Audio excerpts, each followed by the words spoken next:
एका महत्त्वाच्या आणि मोठ्या बातमीने आपण करूयात। सुनेत्रा पवार यांनाच राष्ट्रीय अध्यक्षपद मिळावं, राष्ट्रवादीच्या आमदारांकडून पाठिंबा देण्यात आल्याची माहिती सूत्रांकडून मिळते आहे। आमदारांकडून पाठिंबा दर्शवण्यासाठी सह्या घेतल्या। विश्वसनीय सूत्रांनी लोकशाही मराठीला ही अत्यंत महत्त्वाची माहिती दिलेली आहे। आताची सगळ्यात महत्त्वाची आणि मोठी ब्रेकिंग न्यूज आपण पाहतोय। सुनेत्रा पवार यांनाच राष्ट्रीय अध्यक्षपद मिळावं, राष्ट्रवादीच्या आमदारांनी पाठिंबा दिलाय अशी माहिती सूत्रांनी दिलेली आहे।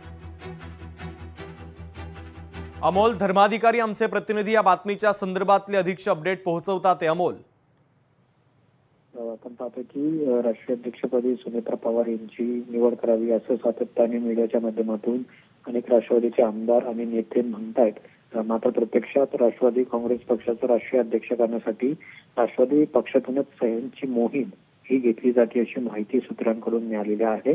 राष्ट्रवादी पक्षाकडे एकूण 40 विधानसभेचे आमदार आणि 8 विधान परिषदेचे आमदार आहेत। यापैकी जवळपास 30 आमदारांची सही यामध्ये घेतल्याची माहिती सुद्धा मिळालेली आहे आणि जवळपास सुनेत्रा पवार याच राष्ट्रवादी काँग्रेसच्या राष्ट्रीय अध्यक्षपदी असणार हे मात्र जवळपास आता निश्चित झालेलं आहे। मात्र दुसरीकडे प्रत्येक आमदारांची सही आहे ती यामध्ये घेतलेली आहे। मिळालेल्या माहितीनुसार काही आमदारांचा मात्र याला काहीसा विरोध असताना पाहायला मिळते आणि त्यामुळे आता या 30 आमदारांव्यतिरिक्त इतर आमदार नेमके कोण आहेत जे सुनेत्रा पवार यांना राष्ट्रीय अध्यक्षपदी नकोय हे सुद्धा येणाऱ्या काळात स्पष्ट होईल। पण तुर्तच तरी 30 आमदारांची सही झालेले एक पत्र आहे ज्याच्यामध्ये राष्ट्रीय अध्यक्ष म्हणून सुनेत्रा पवार यांची निवड करावी अशा पद्धतीची मागणी करण्यात आलेली आहे। ठीक आहे अमोल, अत्यंत महत्त्वाचे अपडेट या बातमीच्या संदर्भातले तू पोहोचवलेले आहेत। तुर्तास धन्यवाद।